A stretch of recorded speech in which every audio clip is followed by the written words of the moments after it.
오늘 저는 여러분과 함께 꺾어진 사람이란 제목으로 은혜의 말씀을 나누고자 합니다. 이 세상에 있는 물건은 대개 꺾어 놓으면 아무 쓸모가 없습니다. 풀이나 꽃이나 나무를 그 줄기에서 꺾어버리면 그건 쓸모없는 것이 되어버리고 맙니다. 사람들이 만드는 금이나 은이나 동이나 철로 여러 가지 기계와 기구를 만들지만 이것도 꺾어 놓으면 아무 소용이 없게 되는 것입니다. 그러나 여러분, 동물이나 인간은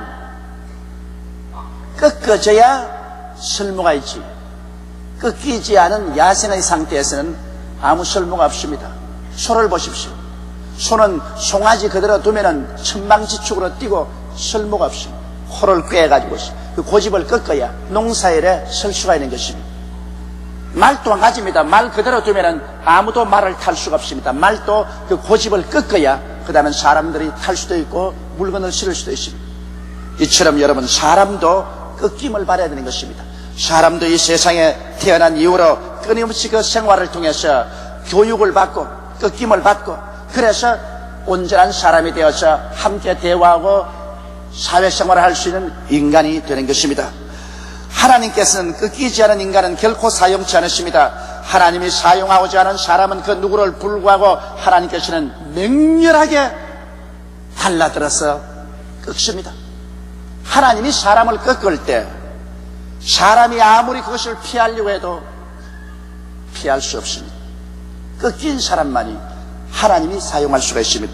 왜냐하면 에덴 동산에서 하나님을 반역하고 독립을 선포하고 떠나가버린 인간은 꺾이지 않고는 절대로 그 인본주의, 자기 중심주의를 저버리고 자기 주체적인 사상을 저버리고 하나님께로 나오지 않기 때문인 것입니다.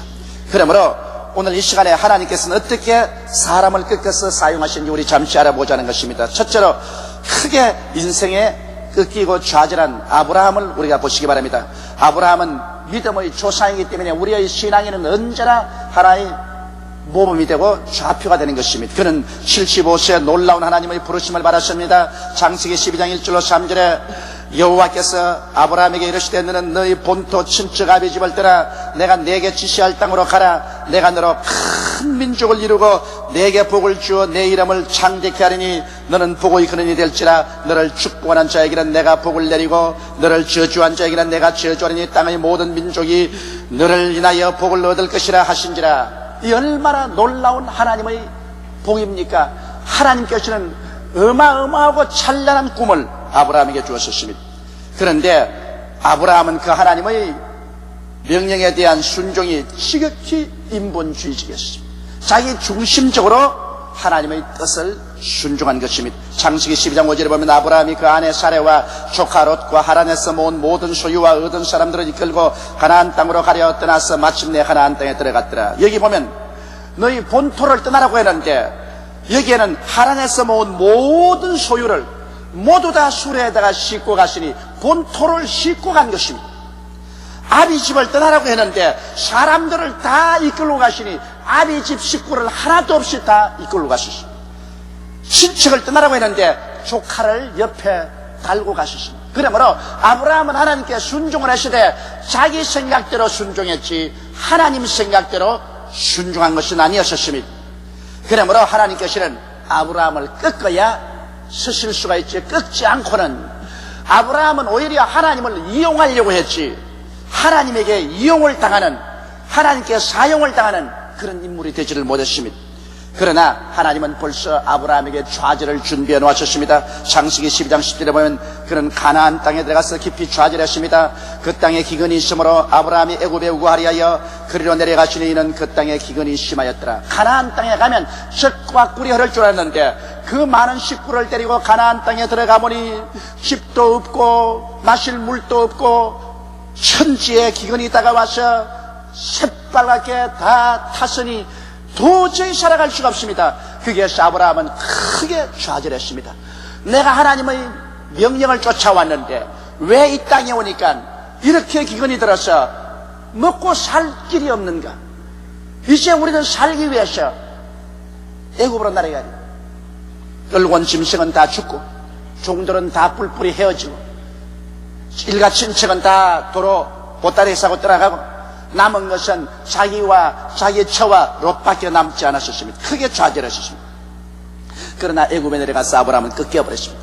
완전히 아브라함은 꺾인 인생이 되고 말한 것입니다. 왜냐하면 애굽에 내려갈 동안에 애굽 사람이 겁이 나니까 자기 아내를 자기 보고 오빠라고 부르라고 했었습니다. 그리고 자기 아내를 보고 스스로 동생이라고 칭하라고 했는데 아닌 게 아니라 애굽에 내려가니 아브라함의 아내의 미모를 보고 그 소문이 난지라 바로 왕이 데리고 오라 하며 바로 왕의 궁전에 들어갔는데 아브라함이 있는데 여동생을 하므로 바로가 기쁘게 그 사라를 자기 아내로 만들고 말한 것입니다. 그래서 자기 아내를 바로에게 시집을 보내고 난 다음 아내를 시집 보낸 대가로서 밥을 먹고 살게 되었으니 그 좌절함이 어떻게 했습니까? 성경에 보니 이에 바로가 그를 인하여 아브라함을 후대함으로 아브라함이 양과 소와 노비와 암수 나귀와 약대를 얻었더라. 세상의 아내를 바로에게 팔아먹고 그 대가로서 그는 소와 노비와 암수 나귀와 약대를 얻어서 살고 있으니 그 마음의 고통과 괴로움이 보통이었겠습니까? 아브라함은 전적으로 좌절했습니다. 자기가 미웠습니다. 절망했었습니다. 이래서 완전히 깨어지자 하나님은 또다시 아브라함을 부르셔서 그의 아내를 도로 찾게 해주시고 가나안 땅으로 올라가게 만들어주신 것입니다. 일어나고 하나님께서 사용하는 사람은 끊지 않고는 사용하지 않습니다. 여러분 이삭을 보십시오. 이삭은 아브라함이 100세에 난 아들이지만은 그를 모리아산에 데리고 올라가셔 순식간에 아버지가 그를 붙잡아 묶었어요. 아버지 왜 이러십니까? 하나님이 너를 잡아 제물로 데려간다. 그때 이삭의 좌절함이란 말로 다 할 수 없습니다. 지금까지 살아온 인생이 일시에 이제는 죽임을 당하는구나. 그는 크게 꺾였었습니다. 그리고 이삭은 아버지 하나님이 원하시면 나를 제물로 바로소서 꺾인 사람이 되고 난 다음 하나님은 이삭에게 복을 주었습니다. 야곱의 야복강 나루토의 좌절을 보십시오. 야복강 나루토에서 그는 완전히 인생이 좌절되고 꺾일 대로 꺾여버리고 말한 것입니다. 그때로부터 하나님 복을 주셨습니다. 요셉은 13년 동안 수많은 좌절의 길을 걸었습니다. 7살의 형들에게 팔려서 종으로 가고 또 오해를 받아서 감옥에 들어가고 기나긴 13년 동안 종살이와 감옥살이에서 그는 좌절되고 그는 꺾일 대로 꺾여버리고 말았습니다. 그래서 그의 나이 30이 되었을 때 하나님은 그를 부르셔서 애굽의 국무총리로 만들어서 쓸 수가 있는 것입니다. 모세를 보십시오. 위대한 이스라엘의 지도자 모세는 40에 조국을 건지려고 했지만은 그러나 하나님께서는 그를 붙들어서 좌절케 했습니다. 그 쿠데타에 실패를 하게 하고 광야에 나가서 40년의 기나긴 세월 동안에 그는 모든 사람에게 버림받고 아무도 그를 인정하고 환영하지도 않고 목동이 되어서 80이 될 때까지 그는 눈물로 세월을 지냈었습니다. 좌절하고 꺾이고 꺾여서 나중에는 전혀 자기를 신뢰하지 않은 사람이 되고 마는 것입니다. 그럴 때 전폭적으로 하나님을 찾고 하나님을 신뢰하고 하나님이 사용할 수 있는 그릇이 된 것입니다. 이러므로 여러분 우리 하나님께서는 그 누구든지 하나님이 부르시고 택한 사람은 꺾습니다. 꺾이지 않고 하나님께 사용함을 받을 사람은 이 땅에 아무도 없는 것입니다. 하나님은 야생의 인생 그대로는 결코 사용하지 아니하신 것입니다. 적게 사용할 사람은 적게 꺾으시고 많이 사용할 사람은 하나님은 많이 꺾으시는 것입니다. 꺾이는 것은 아프고 괴로운 것입니다. 그러나 꺾임을 체험하지 않은 사람은 하나님의 영광도 체험할 수 없는 것입니다. 그럼 오늘 두 번째 생각하고 싶은 것은 사람을 꺾어줘야 하나님을 찾게 되는 것입니다. 시편 23편 4절에 내가 사망의 엄침한 골짜기로 다닐지라도 해를 두려워하지 아니할 것은 주께서 나와 함께 하심이라. 주의 지팡이와 막대기가 나를 안위하시나이다. 여기에서 사망의 엄침한 골짜기로 내려갈 때 주께서 나와 함께 계신다고 말했습니다. 왜냐하면 사망의 엄침한 골짜기로 내려가기 전에는 자기가 살아있습니다. 내가 살아있지만은 사망의 엄침한 골짜기로 지나가면 자기가 깨어집니다. 자신을 잃어버리는 것입니다. 자기가 형편없이 무능력자로 보입니다. 그리고 사망의 엄침한 골짜기에서 비로소 찾는 것은 하나님을 찾게 되는 것입니다. 그러므로 우리 인생은 사망의 엄침한 골짜기를 내려가야 비로소 하나님을 찾게 되고 그곳에서 하나님을 만나게 되는 것입니다. 이러기 때문에 사망의 엄침한 골짜기가 크고 작게 우리에게 다가오는 것은 우리 자신을 꺾어서 그곳에서 하나님을 만나게 하려고 그렇게 하는 것입니다. 사람은 좋은 환경에서는 이론적인 하나님은 알 뿐 실제로 살아있는 하나님을 만날 수는 없습니다. 여러분, 좋은 환경에서 신학은 공부할 수 있습니다. 종교는 가질 수 있습니다. 할렐루야는 할 수 있습니다. 그러나 가슴을 찡하게 하고 내 영혼을 자꾸 뒤어 흔드는 그 깊은 속에서 하나님을 만나는 그런 만남이란 사망의 엄침한 골짜기에 들어가야 만날 수가 있는 것입니다. 오늘 깊은 신앙을 가진 사람치고 깊은 시련을 통하지 않은 사람은 아무도 없습니다. 깊은 시련을 통한 사람이야 깊은 시련 속에서 깊은 신앙을 얻게 되는 것입니다. 여러분, 사람들은 이 사망의 엄침한 골짜기에 들어가면 자기 교만이 산산조각이 나는 것을 볼 수 있습니다. 에레미야서 2장 13절에 보면 내 백성이 두 가지 악을 행하였으니 곧 생수에 그런 데는 나를 버린 것과 스스로 웅덩이를 판 것인데 그것은 물을 저축지 못할 터진 웅덩이라고 말하셨습니다. 사람은 교만해가지고서 하나님을 저버리고 자기 인간적인 수단과 방법으로 인생을 살아가는 웅덩이를 팠는데 파도 물을 저축할 수 없다는 것입니다. 그것은 터진 웅덩이라는 것입니다. 그러나 사망의 엄침한 골짜기로 떠나가면 그 인간의 교만이 깨어지고 인간은 두 손 들고 천부여 어지없어서 손 들고 옵니다. 회개하게 되는 것입니다. 그리고 사람은 이 사망의 엄침한 골짜기를 지날 때 간교한 지혜와 계략에서 해방됩니다. 인간은 스스로 간교한 지혜와 계략을 가지고 인간의 수단과 방법으로 인생을 살려고 하지만은 사망의 엄침한 골짜기로 날아가면 인간의 모든 수단과 방법이 다 산산조각이 나고 마는 것입니다.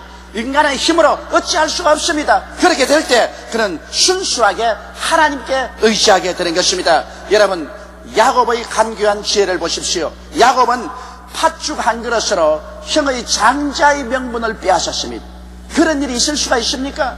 그러나 그는 형의 배고픈 틈을 타서 간교한 지혜로 팥죽 한 그릇 주고 장자의 명분을 내놓으라고 하니 형이 장자의 명분을 내놓고 마는 것입니다. 그 다음 아버지가 나이가 많아서 눈이 어두운 것을 기화로 해서 형의 옷을 입고 형의 흉내를 내어서 들어가서 장자에게 주는 모든 축복을 다 받았습니다. 여러분, 하늘나라는 언제나 장자를 통해서 상속이 이어졌었습니다. 그러므로 아버지가 세상을 뜨기 전에 장자에게 언제나 복을 주고 온 가문을 맡깁니다. 그런데 에서가 받아야 될 것을 야곱이 에서의 옷을 입고 에서의 인치에서 아버지께로부터 모든 복을 다 받았습니다. 얼마나 간교한 사람이고 청약적인 사람인 것입니까? 그러다가 형이 죽이려고 하며 형에게 쫓겨서 외아저씨 집에 가서 20년 동안 머슴살이 할 동안에 외아저씨에게 속임을 당하기도 하고 외아저씨를 속이기도 하고 그런 그 간교와 청약을 버리지 않았었습니다. 그러나 하나님께서 고향 땅으로 들어가라고 하며 그는 돌아오는 중에 야복나루트에서 하나님께서 그를 만나서 간교한 인간의 지혜를 깨뜨렸습니다. 그는 진실로 사망의 엄침한 골짜기에 내려오게 됐습니다. 왜? 야복나루트에 왔는데 뒤에는 외아저씨가 군대를 거느리고 네가 다시 돌아오면 너를 죽여버리겠다고 하지요. 사람을 보내야 형님에게 내가 돌아간다니 형이 400명의 군대를 거느리고 질풍같이 뛰어옵니다. 동생을 박살을 내 죽이려고 하는 것입니다. 20년 동안 마음에 칼을 가른 그 원한을 갚으려고 하는 것입니다. 뒤로 돌아갈 수도 없고 앞으로 나갈 수도 없고 그는 그 자리에서 이제는 형의 칼에 죽게 되었습니다. 그래서 그는 자기의 모든 짐승과 치아들을 다 야복강을 넘어가게 하고 자기 혼자 야복강 이 건너편에 쪼그리고 앉아 있었습니다. 만일 형이 정말 와서 온 짐승들을 다 빼앗고 가족들을 도륙하면 자기는 달아나겠다는 것입니다. 그런데 밤중에 갑자기 천사가 사람의 모습으로 나타나서 야곱하고 씨름을 합니다. 그 씨름은 다른 씨름이 아닙니다. 야곱 보고 강을 건너가라는 것입니다. 너는 죽든지 살든지 처자와 함께 하라. 강을 건너가라. 야곱은 말합니다. 나는 안 건너가겠습니다. 처자는 죽더라도 나는 살아야 되겠습니다. 그러면 나는 안 건너갑니다. 밤새도록 씨름을 했었습니다. 그러나 해가 떠올 때 하나님의 사자가 손을 들어 그 환두뼈를 쳐버리며 쩔눈발이가 되고 마는 것입니다. 줄뚝발이가 되어서는 이제 형이 아무리 그를 살려놓으려 해도 살릴 수가 없습니다. 왜? 그는 도망칠 수 없는 처지에 놓이게 된 것입니다. 막다른 골목에 치였습니다. 그는 사망의 가장 음침한 골짜기에 쳤습니다. 그때 그는 하나님을 찾았습니다. 그 천사를 잡고서 나에게 복을 내려주지 아니하면 내가 당신을 놓지 않겠나이다. 내 이름이 뭐냐? 야곱입니다. 이제는 내 이름을 야곱이 아니라 이스라엘 해라. 하나님과 겨루어서 이긴 자고 하라. 당신의 이름이 무엇입니까? 어찌하여 너가 나의 이름을 묻는가? 거기에서 야곱은 그분이 바로 하나님인 것을 알았었습니다. 우리 주 예수께서 천사의 모습으로 온 것을 알게 되었습니다. 그래서 그 장소를 그는 브니엘이라고 말했습니다. 하나님과 얼굴과 얼굴을 마주대고 보았지만은 그는 죽지 않고 살았다는 말로서 그 장소의 이름을 붙였습니다. 그래서 그는 바로 브니엘을 떠나서 올 때 태양이 떠올랐었습니다. 그가 완전히 좌절해서 깨어졌을 때, 그리고 하나님께 항복했을 때 그는 하나님을 만나게 된 것입니다. 사망의 엄침한 골짜기에서 하나님을 만나고 출발하니까 밤은 지나가고 광명한 태양이 떠오르게 된 것입니다. 사랑하는 성도 여러분, 여러분의 문제의 해답은 하나님을 만나는 데 있는 것입니다. 하나님을 만나면 문제가 해결되는 것입니다. 인간의 수단과 방법으로 문제를 해결하는 것이 아닙니다. 여러분께서 사망의 엄침한 골짜기에 내려가는 것은 인간의 교만과 인간의 수단과 방법을 포기하기 위해서 그렇게 하는 것입니다. 하나님 앞에 완전히 깨어지고 항복해서 하나님을 만나면 여러분 그 자리가 바로 브니엘이 됩니다. 하나님의 얼굴을 만났으나 죽지 아니하였도다. 하나님을 만나고 그 다음에 야복 나루트를 건너가는 야곱에게는 태양이 떠올랐습니다. 비록 그는 절름발이가 되어서 절뚝절뚝하고 빈손 들고 400인의 군대를 거느린 형을 마주쳐 나가지만은 이제는 야곱은 자기 힘으로 살지 않습니다. 이제는 하나님이 책임져 주시는 인생을 살게 된 것입니다. 내가 사망의 엄침한 골짜기로 다닐지라도 해를 두려워하지 아니할 것은 주께서 나와 함께 하심이라. 할렐루야. 하나님을 만나고 하나님과 함께 이제 인생을 살아가는 사람에게는 두려울 것이 없습니다. 왜냐하면 하늘과 땅의 모든 권세를 하나님이 다 가지고 그 사람의 상급이 되어주시고 방패가 되어주시므로 아무도 이 사람을 멸할 수가 없습니다. 여러분, 형이 동생을 죽이려고 질풍같이 뛰어왔지만은 형은 야곱이 쩔뚝거리고 오는데 그만 그 마음에 녹아지고 말한 것입니다. 왜냐하면 하나님이 같이 계셔서 그 형의 마음을 녹여버린 것입니다. 그는 20년 동안 간 칼을 뽑아 던져버리고 뛰어와서 동생과 목을 얼싸안고 통곡을 하고 울고 화해하고 죽이려 온 군대를 동생을 호위하는 군대로 변화시키고 말았던 것입니다. 하나님이 우리와 같이 계시면 아무도 우리를 대적할 수 없는 것입니다. 하나님을 사랑하는 자, 곧 그 뜻대로 부르심을 입은 자들에게는 모든 것이 합력하여 선을 이루는 것이 바로 여기에 있는 것입니다. 깨어져서 하나님을 만나면 모든 것이 합력하여 선이 되어버리고 마는 것입니다. 이러므로 여러분께서 사망의 엄침한 골짜기를 지나갈 때 원망과 불평과 탄식하지 마십시오. 깨어지고 회개하십시오. 그러면 그 자리에서 여러분은 전에 도저히 만나보지 못한 하나님을 만나보게 되는 것입니다. 셋째로, 하나님을 만나고 나면 그때부터는 주님의 지팡이와 막대기를 의지해서 살게 되는 것입니다. 진실한 믿음이 생겨나는 것입니다. 옛날과 완전히 다른 사람이 되는 것입니다. 왜냐하면 주님을 만나고 난 다음에는 이제 주님의 참된 지혜가 우리의 마음에 임하는 것입니다. 여러분, 주님의 인도하시는 지팡이는 바로 주님이 우리에게 주시는 지혜인 것입니다. 지팡이를 짚고 우리가 길을 인도하는 것이 지혜가 우리를 인도하는 것입니다. 잠언서 3장 5절로 8절에 보면 너는 마음을 다하여 여호와를 의뢰하고 내 명철을 의지하지 말라. 너는 범사의 그를 인정하라. 그리하면 내 길을 지도하시리라. 스스로 지혜롭게 여기지 말지어다. 여호와를 경외하며 악을 떠날지어다. 이것이 내 몸의 양약이 되어 내 골수로 윤택하게 하리라고 하신 것입니다. 깨어진 사람, 꺾어진 사람은 인간의 꾀로 인생을 살지 아니하고 하나님을 전적으로 의지하고 사는 것입니다. 살든지 죽든지 흥하든지 망하든지 승하든지 쇠하든지 나는 하나님께 의지하고 삽니다. 하나님이 우리의 지혜가 되어버리고 마는 것입니다. 할렐루야. 성경에도 하나님을 경외하는 지혜의 근본이라고 말한 것입니다. 참된 지혜는 하나님의 말씀과 성령의 가르침으로 얻게 되는 것입니다. 잠언서 3장 13절로 26절에 지혜를 얻은 자와 명철을 얻은 자는 복이 있나니 이는 지혜를 얻는 것이 은을 얻는 것보다 낫고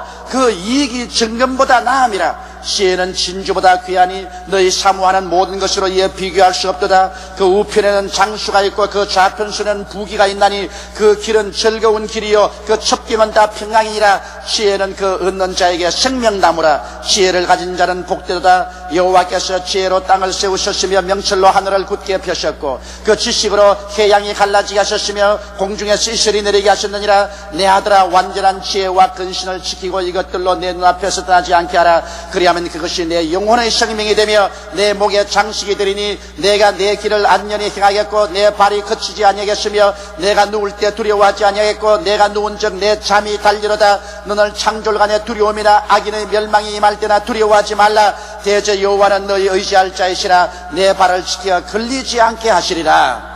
보십시오. 하나님께서 우리에게 지혜를 주시면 하나님께서 이 모든 복을 우리에게 주시는 것입니다. 그 지혜 속에 장수도 있고 부귀도 있습니다. 평안도 있습니다. 영광도 있는 것입니다. 이러므로 우리가 완전히 하나님 앞에 깨어져서 하나님을 만나면 하나님이 여러분 인생의 지혜가 되어주시는 것입니다. 기도하고 믿고 성령 충만과 말씀 충만 속에 하나님의 지혜로 사는 여러분 되시기를 주의 이름으로 축복합니다. 그러면 그 다음엔 하나님께서 이제는 막대기로서 우리를 보여주시는 것입니다. 목자가 막대기를 가지고 있는 것은, 막대기는 짐승들이 오면 치고 그리고 가시밭이 있으면 가시밭을 쳐서 길을 열어서 양으로 평안히 가게 하는 것입니다. 하나님은 오늘날도 지혜의 지팡이만 우리에게 주시는 것이 아니라 우리를 지키시는 기적의 막대기를 사용하시는 것입니다. 여러분, 하나님의 기적은 삶의 문제의 해답이 되어 주시는 것입니다. 우리 인생을 살면서 수많은 문제에 부딪힙니다. 그 문제는 인간의 힘으로 해결할 수 없을 때가 많습니다. 그러나 우리가 이제 깨어진 인생이 하나님을 전폭적으로 의지하고 살면은 하나님께서 기도하고 믿을 때 우리 인간으로 상상할 수 없는 수많은 기적이 일어나게 만들어주는 것입니다. 기적은 바로 여러분의 문제의 해답이 되는 것입니다. 믿지 않는 사람은 절망할 수 있지만은 믿는 자는 절망할 수 없는 것은 하나님께서 우리에게 기적을 주시기 때문인 것입니다. 기적이 있으면 문제의 해답이 다가오는 것입니다. 눈에 아무것도 안 보이고 귀에 아무 소리 안 들리고 손에 잡히는 것 없어도 하나님은 우리를 위해서 모든 것을 예비해 놓으신 것입니다. 하나님이 자기를 사랑한 자를 위해서 예비해 놓은 모든 것은 눈으로 보지 못하고 귀로도 듣지 못하고 마음으로도 생각지 못했다는 같으니까 말한 것입니다. 우리가 깨어져서 하나님을 만나면 하나님은 우리 일생을 위해서 예비하십니다. 그리고 하나님 우리를 위해서 기적을 베푸시는 것입니다. 하나님의 기적을 의지하십시오. 그러면 하나님께서 여러분에게 해답을 주시는 것입니다. 성경 고린도후서 4장 7절로 10절에 보면 우리가 이 보배를 질거려서 가졌으니 이는 능력의 심히 큰 것이 하나님께 있고 우리에게 있지 아니함을 알게 하려 함이라. 우리가 사방으로 우겨삼을 상하여도 쌓이지 아니하며 답답한 일을 당하여도 낙심하지 아니하며 핍박을 받아도 버림받지 아니하며 거꾸로 뜨림을 당하여도 망하지 아니한다고 말하고 있는 것입니다. 왜냐하면 하나님의 기적이 우리 가운데 있기 때문인 것입니다. 우리가 항상 예수 죽인 것을 몸에 짊어지면 예수의 생명도 우리 몸에 나타나게 하려 하심이라. 이러므로 꺾어진 사람은 인간의 능력에 의지하지 않습니다. 그는 오직 하나님의 능력에 의지해서 삽니다. 지극히 크신 하나님의 능력이 우리 질그릇 속에 담겨 있으므로 이 능력이 우리와 같이 하기 때문에 사람들 사이에는 이 사람 둘러싸이면 죽을 것 같으나 쌓이지 아니하며 이 사람 거꾸로 때리면 멸망하였으나 멸망하지 아니하고 핍박을 당하면 버림받을 것 같으나 버림받았지 않은 것입니다. 왜? 하나님의 능력이 언제나 인생의 해답을 가져오기 때문에 그 사람은 모든 일에 승리하고 마는 것입니다. 여러분, 하나님은 사람을 사랑하시지만은 이 세상에는 두 가지 종류의 사람이 있습니다. 예수를 믿는 사람과 믿지 않은 사람이 있는 것입니다. 야생의 동물들을 보십시오. 야생의 동물들은 자기 마음대로 삽니다. 자기 가고 싶은 대로 가고 자기 먹고 싶은 대로 먹고 자기 뛰놀고 싶은 대로 놀지만은, 그러나 야생의 동물은 언제나 지켜주는 사람이었기 때문에 험한 산 바위 틈사이에 삽니다. 그러나 양이나 염소나 소나 가축들을 보십시오. 이는 사나운 이빨이 없고 사나운 발톱이 없지만은, 사나운 뿔이 없지만은, 그러나 목자가 있어서 가축은 목자가 돌봐주는 것입니다. 목자가 있기 때문에 그들은 평지에서 삽니다. 푸른 풀밭에 넣고 쉴만한 물가에 가서 물을 마시고 편안히 삽니다. 가축들은 자기 마음대로 살지 않습니다. 길들임을 받아서 목자가 원하는 그 시간에 일어나고 목자가 원하는 그 시간에 잠자고 목자가 원하는 그 길로 갑니다. 가축은 주체적으로 살지 않습니다. 목자의 종 속에서 살고 있습니다. 그러나 가축은 무엇을 먹을까, 무엇을 입을까, 무엇을 마실까 염려하지 않습니다. 목자가 다 돌봐주는 것입니다. 가축은 목자가 지켜주는 것입니다. 이처럼 여러분과 저는 목자 없는 야생의 인생이 아닙니다. 자기 마음대로 사는 인간이 아닙니다. 우리는 우리의 목자장 되시는 예수 그리스도와 아버지께로 돌아온 사람들인 것입니다. 그러므로 우리 영혼의 목자이시는 우리 아버지와 예수 그리스도는 여러분 우리를 책임져 주시는 것입니다. 우리의 무엇을 먹을까, 무엇을 입을까, 무엇을 마실까를 책임져 주시며 우리를 사나운 짐승에서 보호해 주는 책임을 지고 계시는 것입니다. 우리는 목자가 있는 양들이 되어 있는 것입니다.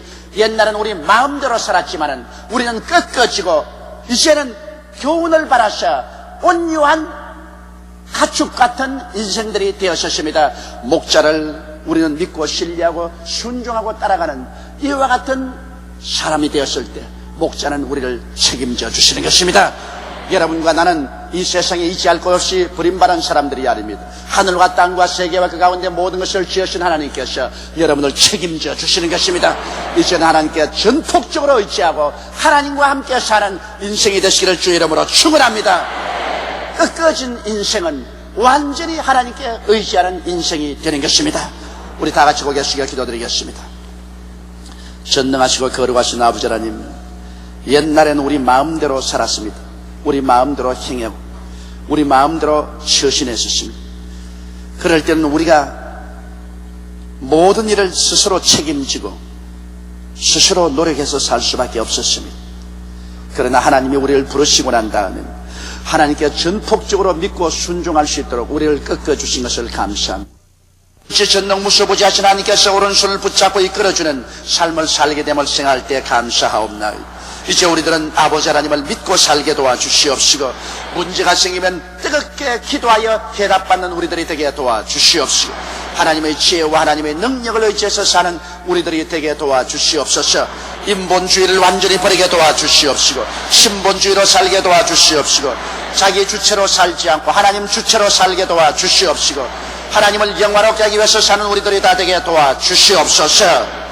우리 주 예수님 이름으로 기도드리옵나이다. 아멘.